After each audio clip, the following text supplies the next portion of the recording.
Yo, what is up guys? It's Pedro here, and the Washington Commanders currently have the second overall pick in the 2024 draft. And in today's video, I'm going to be going over all the scenarios for how the Commanders will keep that second pick, or if they happen to go to the third or fourth pick. And I'll talk about some players they could take at 2 or even possibly 1. If you guys are new, make sure to subscribe, hit that like button and that notification bell as well.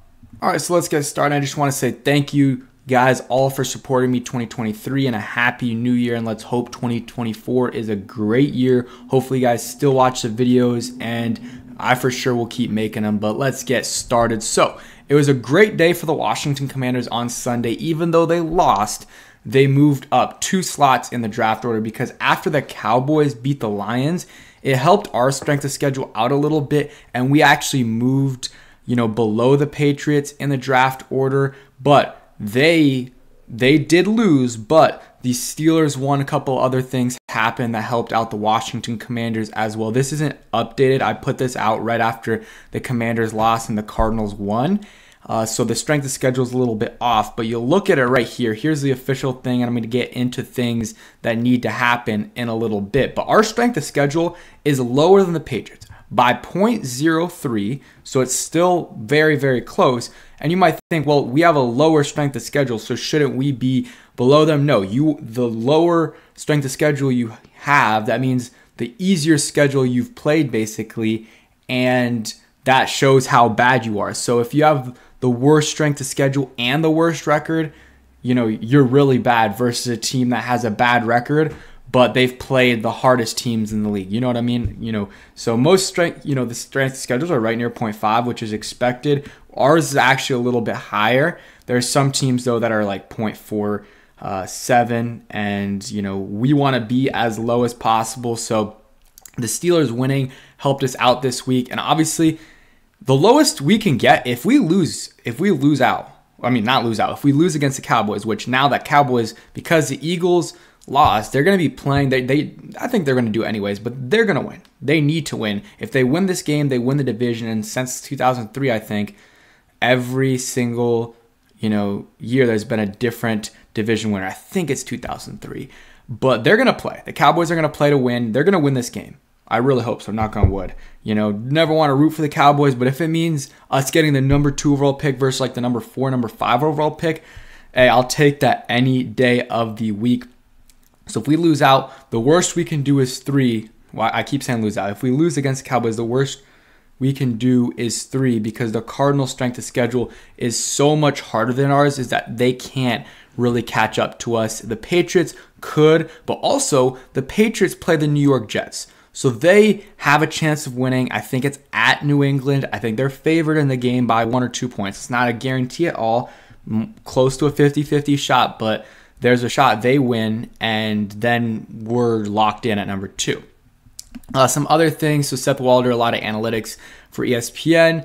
He has a bunch of really good stats, and he always does the draft pick odds and the chance to earn the number 2 overall pick in the 2024 draft. Commanders have a 69% chance. Patriots have a 23% chance. Cardinals have an 8%, and the Giants have less than 1. So Giants aren't getting it. Cardinals aren't getting it. Patriots could, again, if we win, that's really their shot, because they have a solid shot of winning, or they have a shot of winning, pretty close to 50-50, maybe a little bit higher than that according to the sports books. And then, so that's really their only shot, is if they lose and we win, or some miraculous things happen in the strength of schedule. Looking at it, shout out Josh Taylor, who has all these things out there. So for week 17, which was this past week, what we were rooting for is the Steelers to win, which was really big. It's 2 stars. The more stars, the more important it is. So, because we played Seattle, so them beating Seattle helps us because it makes our strength of schedule look worse. And I think the Patriots play the Steelers as well, so it makes theirs better. The Chargers, Broncos, I think the Broncos won that, so it wasn't great for us, but the Chiefs won, so that was good for us. And then this week, what we want, pay attention, because this is what you probably clicked on the video to see, is we need the Colts to win, the Packers to win, again, because we played the Bears, and then I think the Colts one is with the Patriots. We need the Raiders to win, the Steelers to win, and the Saints to win. The Saints one is very important. It's 2 stars. I'm not completely sure why. I guess it's because we beat the Falcons, and then the Patriots probably played the Saints as well. But out of these games, the Colts could win. It's kind of 50-50. Packers, I think they'll beat the Bears, and that'll help our second-round draft pick as well. Raiders, that's like a 50-50. The Ravens, I don't know if they've locked up the number 1 seed. I think they have. I'm not completely sure, but they could be resting their starters. But it's a divisional game. The Steelers beat them early on in the year as well. And the Saints-Falcons, it'll be a close game. Both teams aren't great. I could see the Saints winning that for sure, though. And that's really the only one that matters. That's the one that matters the most. But right now, we're currently a little bit ahead of them in strength of schedule, which is absolutely huge. If you want to take a look at our draft picks right now, we have... Just loading up. Number 2 overall pick, 32nd overall pick, 41st, 67th, 100th, 102, 138, 179, 219. I'm not. Why is it?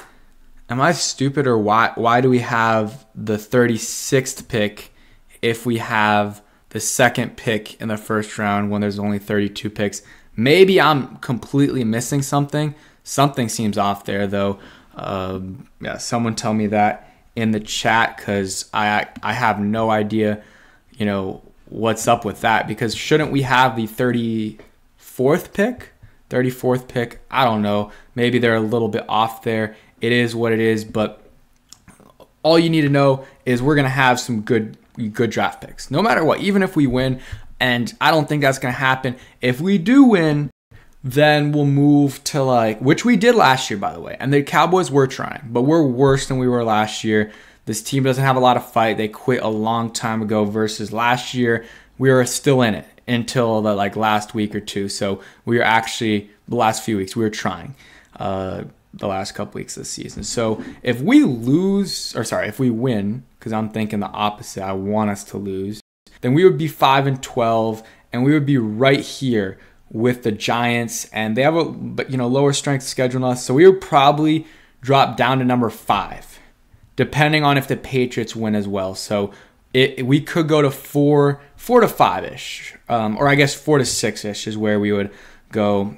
Maybe not 4. Sorry, it's hard to do in my head, but I think it would be 5 to 6 is if we win, and depending on what happens with the Patriots, we could still be ahead of them if they win as well their game. But I'm really hoping we don't win that game. We go to 8 losses in a row, which would tie a Commanders, Redskins / Washington football team record that Mike Shanahan set when he was about to get fired, which Rivera is as well. And that's kind of it on all the draft scenarios. I think we're going to have the number 2 overall pick. There's a shot, though, it's just a number 3 overall pick.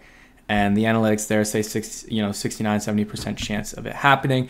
Here are some quarterbacks we could take: Drake May, Caleb Williams, Jaden Daniels, Michael Penix, and Bo Nix.